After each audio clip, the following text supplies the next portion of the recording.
Hello, great people. The politics of 2027 takes shape as former Vice President Atiku Abubakar, who doubles as the presidential candidate of the People's Democratic Party in the 2023 presidential election, has resigned from the party. I have the resignation letter here with me. I'll be reading it out to you. We'll be doing a content analysis of that particular resignation letter, and also I will be talking about the loudness in Atiku's silence. Is it possible that when somebody is silenced, can there be a loudness in silence? I'll be talking about that, and also the Wike factor in all of this. What is the dynamics shaping the politics of Atiku Abubakar, and how is the Wike factor coming in? Then we'll be touching on the Obi factor as well, and how these will shape the 2027 presidential election. We'll be doing all this and more on this episode with your sure plug, Dr. Omoshola. Before I go into the Wike and the ambition factor, which is why Atiku Abubakar apparently resigned from the PDP. First, let me read you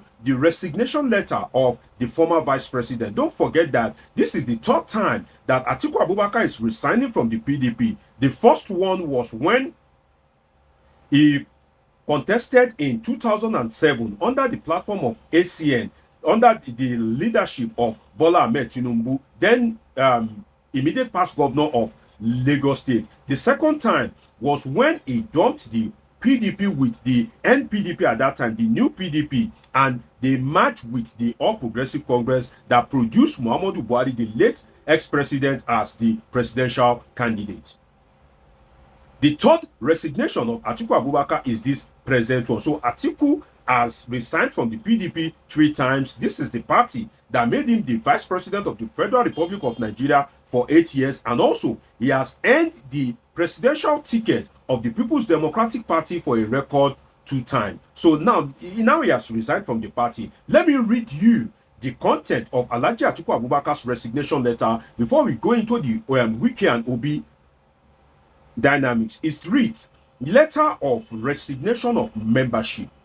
And I need you to listen attentively to this. It says, I write to formally resign my membership from the People's Democratic Party PDP with immediate effect.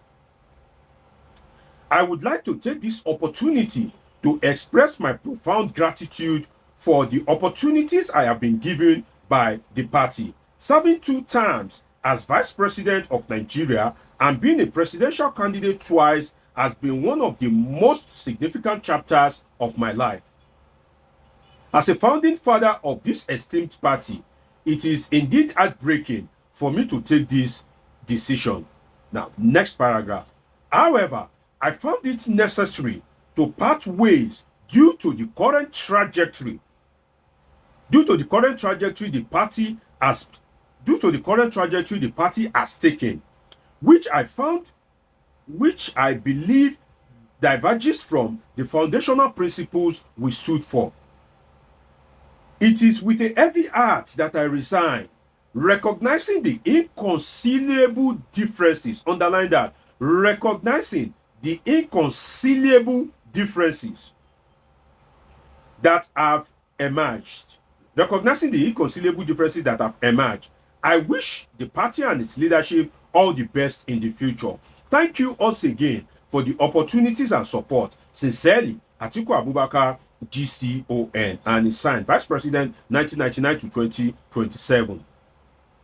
What can we bring out from this resignation letter of Atiku Abubakar? Well, if you look at the letter quite well, the letter is quite small, so I had to be zooming in and out. Now, if you look at the letter quite well, you will see that it says he find it necessary to part ways due to the current trajectory. Now, let me break it down for you. What is the current trajectory? The current trajectory is the politics of in and out, whereby you'll be a member of the party and you have the confidence to be working for another party, and that points to yes on Wike. Then it points to the irreconcilable differences. I think Atiku Abubakar is being truthful by half. He should have used the word sabotage of the party rather than use irreconcilable differences, because what is happening in the PDP is actually a sabotage. People are trying to sabotage the efforts of the party to produce a candidate in 2027. So if you look at it, the irreconcilable differences, we can point to the activities or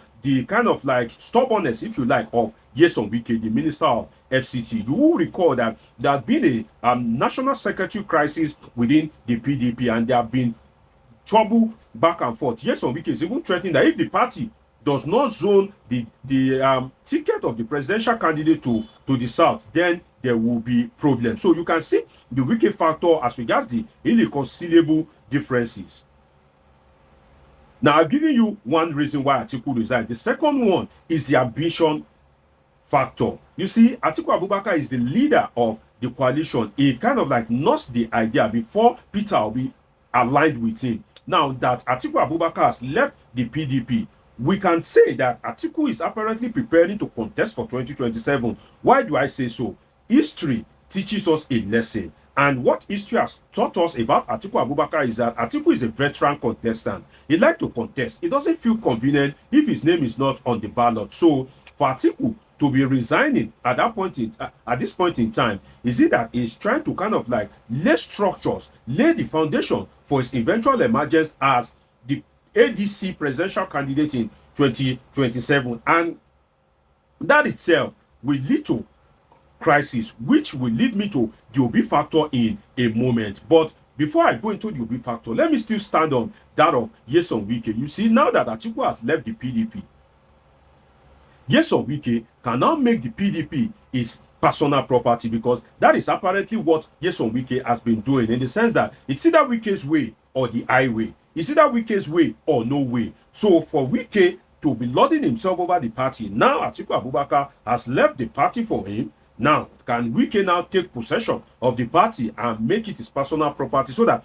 anything he says goes, and there will be nobody that will be able to question him? But then, that's notwithstanding, resigning from a political party a record third time, that means that the political party seems to be your comfort zone, and that goes to Atiku Abubakar, because if he's resigning from the PDP for a record third time, that means that PDP is like his beautiful bride, in the sense that it just walks in and out, and that itself denigrates the institution of the PDP itself. So I think that the PDP should be able to take a decisive decision if they are able to get their acts together later on, because 2027 is still kind of like a distant time ahead. If they are able to get their acts right, I think that they need to take a decisive decision as regards the kind of like frequent entry and exit of Alhaji Atiku Abubakar. And one thing that I noticed about Atiku Abubakar's departure from the PDP is that Atiku seems to be positioning himself as the new Buhari. Alhaji Atiku Abubakar seems to be positioning himself strategically as the new Muhammadu Buhari. But then, will Atiku Abubakar gain the acceptability of the North as the new Buhari? And if you look at it politically, though, the only person that comes close to Buhari is Atiku Abubakar. Atiku Abubakar have always had millions of votes, and the only person that has garnered more votes than him in the recent politics of Nigeria is Muhammadu Buhari. And now that Buhari is no more, Atiku Abubakar is working his way into the minds of the North. And it is not surprising that when he attended the burial of Muhammadu Buhari, the North were hailing him. He received a warm welcome than other candidates, than even the president of Nigeria himself. So I see a situation whereby Atiku is kind of like positioning himself to emerge as the new Buhari. Would that be possible? Would you not accept him, and with this make him to be the president of Nigeria sooner or later? Well, we will get to know this in the coming days, months, and years. And let us look at another thing, which is what investigating, which is that did Atiku resign in preparation to contest? And like I said earlier, Atiku is a veteran contestant. So for that reason, all eyes should be on Atiku Abubakar, because he may apparently want to snatch the ticket of the ADC. Don't forget that he's one of the coalition members. In fact, the coalition was his baby. It was his idea before he was able to kind of like win others to his side. Is Atiku winning other people to his side to rescue Nigeria, or is winning other political juggernauts to his side to realize his ambition? And that is why, at the end of the day, there may eventually be a problem in the ADC. Now, let us go to Peter Obi, who happens to support the coalition as well. One thing that will bring crisis in the ADC is that will Atiku step aside for Peter Obi or not? And that's where trouble lies ahead, because Peter Obi right now seems to be the beautiful political bride in Nigeria. He seems to have this strong political capital and is beginning to gain strong support in the north. But if Alhaji Atiku Abubakar is able to give him his own backing, then I can tell you that Peter Obi will give Bola Ahmed Tinubu a good run for his money. But as it is now, will Atiku step aside for Obi? Did he resign from the PDP to go and kind of like make things happen for Obi, just as Bola Ahmed Tinubu decide to form a coalition to make things happen for Muhammadu Buhari? And that's why I said, you know, if history is anything to go by, Alhaji Atiku Abubakar cannot really be trusted. And one thing that is giving me concern, and keep this date, write this down, you see, one thing that may happen, and it will be disastrous, it will just give Bola Ahmed Tinubu an easy win, is that what bet the ADC, the African Democratic Alliance, the coalition party,